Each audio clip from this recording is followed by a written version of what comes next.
Bonjour à tous et bonjour à toutes, je suis ravie de vous retrouver pour la lecture de vos énergies générales concernant donc la journée du mardi 17 mai 2022. J'espère que vous allez tous et toutes très bien, que vous avez passé un excellent début de semaine déjà, hein, avec cette pleine lune en scorpion. J'espère qu'elle n'a pas été trop difficile à vivre pour vous. Donc on va commencer le tirage avec le petit oracle des animaux de pouvoir. Oula. Donc pour ce mardi 17 mai 2022. J'en profite pour souhaiter un très bel anniversaire à ma petite sœur, qui se reconnaîtra bien sûr. Allez. 17 mai. Et nous avons le bison. Je sais reconnaître l'abondance dans ma vie et je remercie pour ce que j'ai reçu. Donc là, au travers de ce message-là, toujours pareil, on nous invite à nous concentrer sur ce que l'on a déjà, sur peut-être le chemin parcouru, sur l'abondance dans laquelle on peut... on peut se permettre de s'épanouir. Vous voyez ce que je veux dire? Alors oui, on a toujours des objectifs, on a toujours des envies, des souhaits, des buts qu'on aimerait atteindre, qu'on aimerait avoir. Mais là, on nous invite plutôt à nous recentrer sur ce qu'on a déjà et sur ce qui fait que on peut quand même vivre peut-être d'une manière confortable ou en tout cas on peut se réjouir de ce que l'on a. Alors ça peut être autant dans nos relations aussi, sur le plan émotionnel, de se dire mais voilà, on est quand même bien entouré. Alors oui, peut-être que pour certains on aimerait avoir, je sais pas moi, si vous êtes célibataire, que vous cherchez l'âme sœur, que vous cherchez l'amour. Donc oui, effectivement, ça crée un vide, mais vous pourriez très bien vous dire oui, mais j'ai quand même la chance d'être bien entouré, d'avoir des amis qui m'aiment, d'avoir de la famille, ou vice versa. Vous voyez ce que je veux dire? Donc là, on se concentre sur ce que l'on a déjà, pour quelque part continuer à entretenir cette énergie d'abondance. C'est aussi pour ça qu'on nous invite à nous recentrer souvent là-dessus, parce qu'on a tendance des fois à se déconnecter, à être vraiment concentré sur l'objectif à atteindre, sur le but ou sur le manque aussi, sur ce qu'on n'a pas. Et du coup, voilà, c'est pas fluide dans les énergies. Ok, qu'est-ce qu'on nous dit? On va regarder. Avec la sagesse de l'oracle, donc pour ce mardi 17 mai. Oh, bon, d'accord, très bien. Bon, comme son nom l'indique, la carte de l'orphelin nous parle effectivement de la sensation de se sentir seul.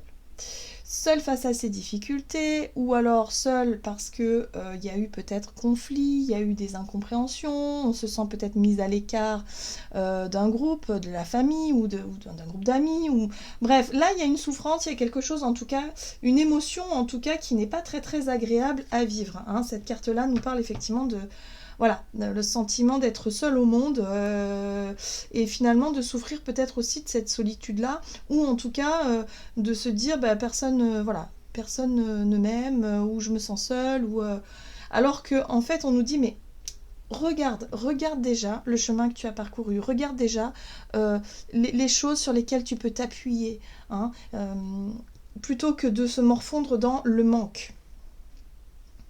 Et oui, encore une fois, je parlais de but et d'objectif. Cette carte Aller loin nous parle effectivement d'une envie. Pour moi, je pense qu'on a envie d'atteindre un but et un objectif, et on a envie que les choses aillent plus vite, on a envie que les choses bougent peut-être plus rapidement, on a envie peut-être d'attirer à soi effectivement l'abondance, la personne que l'on souhaite à ses côtés, ou peut-être une situation qui se débloque, mais encore une fois on nous dit mais les choses bougent, les choses avancent. C'est sûr que là tout de suite vous avez un sentiment de lassitude, ou un sentiment là qui est pas très agréable. Donc c'est peut-être aussi la pleine lune en scorpion qui a fait remonter tout ça. Les choses qui nous pèsent vraiment émotionnellement. Allez, on va regarder un message de l'oracle de l'esprit animal pour ce mardi 17.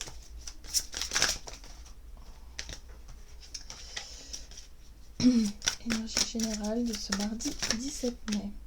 Ah, nous avons l'esprit de la fourmi. Il est temps de collaborer. Alors, cette carte-là nous parle d'initiative, de prise d'initiative. Elle nous parle aussi finalement de se dire ok, bon, est-ce que ce serait pas à moi de faire un petit effort, c'est-à-dire d'être dans l'ouverture, au lieu de me dire ah ben personne vient m'aider, personne prend de mes nouvelles, personne m'appelle, personne ci, personne ça, et de ruminer quelque chose dans son coin, peut-être que là on nous invite à nous-mêmes être dans l'ouverture et proposer des choses, hein, peut-être être dans la prise d'initiative, proposer quelque chose. Voilà. L'esprit de la souris qui nous dit occupez-vous des petites choses. Oui, on nous invite à faire des petits pas, hein. Vous voyez, c'est ça. Parfois, on se dit, bah oui, mais moi, c'est toujours moi qui fais des efforts. Oui, mais là, peut-être que c'est juste un tout petit pas. Peut-être c'est prendre des nouvelles ou se dire, ben moi, je m'ouvre un petit peu. Moi, je me sens pas très bien. Est-ce que ça te dit d'aller faire un tour, de contacter un ami, une amie, quelqu'un de la famille? Bref, pas rester dans quelque chose de lourd émotionnellement. Mais on nous invite à faire les choses pas à pas, doucement, des petits détails, des petites choses. C'est juste histoire, si vous voulez, de prendre les devants et d'essayer de sortir de cet état d'esprit un peu morose là. Ok, qu'est-ce qu'on nous dit d'autre? Avec l'oracle Le Rêve du Chaman, donc pour cette journée du mardi 17... Ah, on a le miroir de la transformation. Eh bien oui, là on nous invite justement à passer au-dessus, au-delà de l'ego. Qu'est-ce que l'ego? Alors, en général, l'ego, dans son aspect négatif, c'est lorsqu'on se sent vexé, lorsqu'on se sent blessé, lorsqu'on se sent... voilà, on a l'impression que lorsqu'on nourrit des attentes, par exemple, hein, souvent ça fonctionne comme ça, on nourrit des attentes vis-à-vis d'une personne ou vis-à-vis d'un groupe de personnes, et puis au final, on se rend compte que les choses ne se passent pas comme on aurait voulu, ou alors on pensait que la personne, elle allait nous faire... je sais pas moi, nous faire des choses. Par exemple, hein, il s'agit, je sais pas, si vous fêtez votre anniversaire, je pense à ça parce que c'est... voilà, c'est le truc. Et que votre ami a oublié, par exemple. Hein, ça peut arriver, des fois, on fait pas attention au jour, à la date, à l'heure, machin. Et des fois, ça peut arriver qu'on est préoccupé par autre chose et que du coup, on oublie de souhaiter l'anniversaire de notre ami. Et là, eh bien forcément, l'ami en question qui fête son anniversaire va se sentir vexé, va se sentir blessé. C'est l'ego qui est touché là, parce qu'on dit oh, on n'a même pas pensé à moi, quoi. Donc, ah ouais, donc on ne pense pas à moi. Donc, vous voyez, ça touche, ça blesse. C'est quelque chose qui est naturel, mais parfois, ça peut prendre des proportions un peu plus grandes. Et là, on nous dit que par rapport à cette situation où notre ego se sent touché, blessé, eh bien, il va falloir faire l'effort de surmonter ça finalement en relativisant, mais surtout en ne prenant pas les choses trop à cœur, mais en faisant la démarche de sortir de cet état d'esprit-là. Donc pour ça, il va falloir faire des petits efforts, des petites choses peut-être, hein, des petits... voilà, on y va doucement mais sûrement, mais on essaie surtout de ne pas nourrir cette déception, cette blessure, ce truc-là qui fait que, bon, bah ok, il y a quelque chose qui me blesse, il y a quelque chose qui me fait ruminer là, que ça va pas. On nous dit ici, alors on nous parle de détox, éliminer les pensées toxiques. Oui, alors c'est pas pour rien en fait, hein. À mon avis, c'est l'énergie de la pleine lune qui nous fait ça. Donc pour certains, ça peut être plus fort que pour d'autres. Pour d'autres, ça peut être juste des petites piqûres comme ça, où on peut se sentir vexé sur un moment et puis se dire, ok, bon, c'est pas grave, c'est bon, on lâche prise là-dessus. Et pour d'autres, ça peut être beaucoup plus profond que ça, hein. Et ça, c'est la pleine lune qui met ça en lumière, hein. Voilà, ça peut remonter de loin aussi, hein, d'une blessure d'enfance aussi, hein, que ça résonne très fort. Donc là, on nous dit, bah oui, mais c'est fait exprès pour qu'on puisse évacuer, qu'on puisse mieux s'observer et comprendre que ça ne sert à rien, en fait, de se sentir blessé, d'être tout le temps dans l'attente aussi de ce que les autres peuvent nous apporter ou ne pas nous apporter. Là, ce qu'on nous invite à faire, c'est finalement de faire les choses par nous-mêmes et pour nous-mêmes aussi. C'est très très important, ça. Donc voilà, et ne plus se sentir finalement dans la dépendance aussi, parce que c'est ça, lorsqu'on nourrit des attentes, finalement on nourrit une forme de dépendance. On attend des autres quelque chose. Et au final, on peut nourrir ça, et là on ne se rend pas forcément compte, hein, mais on peut tomber très vite dans la dépendance affective. Et après, ça devient quelque chose de... Ah ben moi, là t'as oublié mon anniversaire, et là tu m'as pas souhaité ci, tu m'as pas, enfin je sais pas, tu m'as dit des choses qui m'ont blessée, et après on nourrit quelque chose de négatif dans la relation qui fait que ben non, c'est pas forcément le reflet de la réalité, et c'est pas forcément non plus très sain, hein, vous voyez. Après on peut vite déraper sur des conflits, sur des malentendus et des choses comme ça.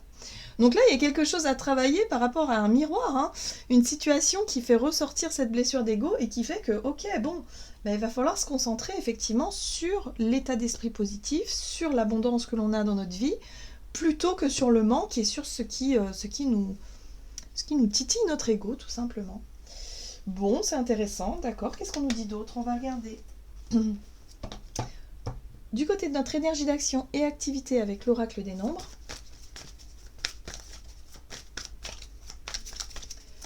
Pour ce mardi. Courage. Eh oui, ça va nous demander une certaine forme de courage, effectivement. De ne pas céder à la colère, de ne pas céder à, voilà, à nourrir ces pensées toxiques-là. Il va falloir faire preuve de courage et de maturité hein, pour ne pas se laisser vraiment miner le moral ici par rapport à ça. D'accord. Ben oui, ça fait travailler la confiance. Ça nous fait travailler notre confiance en nous parce que lorsqu'on a confiance en nous, lorsqu'on se sent totalement en paix à l'intérieur, bien centré, peu importe ce qui se passe à l'extérieur, on ne va pas forcément se sentir blessé ou se sentir vexé, puisqu'on se sent au calme, on se sent bien ancré, bien centré. Et là, ça fait travailler effectivement cette notion de confiance en soi, hein, parce que lorsqu'on manque cruellement de confiance en nous, hein, au sein d'une relation, eh bien tout de suite on a tendance à voir le mal partout. On a tendance à se dire oh, mon Dieu, mais l'autre en fait il cherche à me faire du mal, l'autre il cherche à me blesser, alors que non, pas forcément, hein, d'accord. Donc là il y a vraiment un gros travail sur la confiance en nous. Donc ça va nous demander une certaine forme de courage, surtout dans notre manière d'agir ou de réagir, hein, certainement. Allez, on va regarder ici avec le tarot Histoire de sorcière. Donc pour ce mardi 17, énergie d'action et activité. Voyez cette notion? Là, on a le roi de Pentacle et pour moi, ce roi de Pentacle parle de confiance, justement. Le roi de Pentacle, il a confiance en lui, puis il a confiance aussi en ses capacités. Il sait qu'il peut se construire vraiment... voilà, il a de l'expérience, il sait qu'il peut compter sur ses compétences, en tout cas, pour pouvoir se construire ce qu'il veut. Donc, il a confiance en ses aptitudes. Alors, ici, on a le page de coupe, et le page de coupe nous parle effectivement de rêve, de quelque chose que l'on nourrit. Moi, j'ai l'impression que pour certains d'entre nous, on a vraiment envie de se lancer dans un projet qui nous tient à cœur, mais on pourrait se sentir blessé ou vexé peut-être par rapport à une critique. Par exemple, hein, quelqu'un qui critique votre travail, parce qu'il y a toujours des critiques. On ne peut pas plaire à tout le monde, hein, c'est évident. Donc forcément, là, il est question de vraiment être bien ancré, bien stable, bien droit dans ses chaussures pour oser peut-être montrer effectivement ce que l'on sait faire, ce que l'on rêve aussi, parce que le page de coupe, c'est l'artiste, c'est l'artiste qui rêve se dévoiler, qui rêve de montrer, d'exprimer sa créativité au monde entier, hein, quelque part. Mais là, j'ai l'impression ici que ça va nous demander un certain courage, justement, pour affronter peut-être la critique, pour se mettre au devant de la scène, hein, peut-être pour certains d'entre nous. Il est peut-être question de passer un entretien d'embauche ou montrer ses capacités et ses talents. Donc c'est déstabilisant. Hein. Mais on a quand même une énergie très... Moi, je trouve qu'on a une énergie quand même assez stable. Hein. Vous voyez, l'empereur, là, on passe un cap. C'est-à-dire que le roi de Pentacle, lui, il a confiance en ses capacités. Il sait qu'il peut... voilà, compter sur lui pour se construire les choses, pour pouvoir atteindre en tout cas son rêve, son but, quelque chose qu'il a envie de faire. Et l'empereur, c'est l'autorité. L'empereur, c'est la capacité à prendre des décisions et à dire, ben moi, je veux que ce soit comme ça, et comme ça, point. Donc il y a une certaine forme de, je dirais, d'autorité dans notre façon ouais, je pense qu'on va pas manquer de courage. On va réussir, si vous voulez, à se lancer dans quelque chose hein, qui, malgré les critiques, malgré effectivement les peurs et les craintes qu'on pourrait ressentir hein, vis-à-vis de l'ego, justement, parce qu'il va falloir oser se montrer, il va falloir oser aller de l'avant. Et d'ailleurs, le mât, lui, il y arrive très bien, puisque le mât, lui, il arrive à se détacher finalement de son ego. Il en a... C'est pas qu'il a pas d'ego, hein, mais c'est juste son ego, il s'en fiche. Il fait un peu n'importe quoi, et quelque part, il s'en fiche parce que... Vous savez, le fou, c'est un peu le fou du roi. C'est quelqu'un qui se prend pas forcément au sérieux, qui subit les moqueries, enfin quelque part qui est moqué, mais qui lui, les moqueries n'ont pas de prise sur lui. Vous voyez ce que je veux dire? Et là, je le ressens vraiment comme ça, cette énergie. C'est-à-dire qu'on va oser être nous-mêmes dans notre façon de travailler, ou dans notre façon d'être, dans notre façon de faire, dans notre façon de gérer les situations. Et on va vraiment avoir ce lâcher-prise sur cet ego. En tout cas, il y a la possibilité de lâcher prise là-dessus et ne plus se sentir... blessé ou vexé par le regard des autres par rapport à une situation. Donc ça, c'est plutôt une très très bonne nouvelle. Là, on nous dit que par rapport à cette énergie justement du mât, du lâcher-prise, Ça va nous permettre d'apprendre quelque chose sur nous-mêmes, hein, vraiment. Le page d'épée, lui, il est dans l'étude, c'est-à-dire qu'il va observer, il va étudier, il va chercher à comprendre, il va oser poser des questions, oser... ouais, et j'ai l'impression que notre capacité d'observation va être là pour s'apercevoir qu'en fait, ben, parfois, on s'en fout quoi du regard des autres. On est tel que l'on est, on s'assume tel que l'on est, on a nos propres compétences et notre propre sensibilité, et là, on va pouvoir la mettre en lumière. Avec beaucoup d'aplomb en plus, hein. Donc, je pense que là, si vous aviez, je sais pas moi, oui, un rendez-vous, si vous devez euh, faire quelque chose qui fait que bon bah ça peut générer une certaine forme de tension parce que vous allez être peut-être mise, ouais, vous allez être peut-être critiqué, jugé, peu importe. Ben, vous allez avoir de l'aplomb, quoi. Vous allez avoir de l'assurance et du courage pour pouvoir y aller. Donc là, c'est plutôt une bonne chose, hein, pour cette journée, vraiment très constructive. Et ça nous apprend aussi, si vous voulez, finalement à ne plus laisser nos émotions prendre le contrôle, hein, de tout ça, à relativiser et finalement à travailler sur nos blessures d'ego, sur nos blessures de rejet, peut-être aussi, des choses comme ça. Bon, on va regarder sur le plan relationnel et sentimental. Alors, pour cette journée du mardi 17... Eh ben voilà, l'ego, vous voyez. L'ego et la persévérance. Ben, on continue à travailler, hein, sur notre ego, effectivement. Voilà, donc c'est la pleine lune, c'est pas pour rien. Voilà, on a besoin tous à notre niveau de travailler là-dessus. Ok, très très bien. Donc attention à ne pas se laisser emporter, les colères, le côté impulsif, tout ça. Enfin, ça va être un peu challengeant à ce niveau-là. Le pendu. Alors, le pendu, pour moi, me parle effectivement d'une position.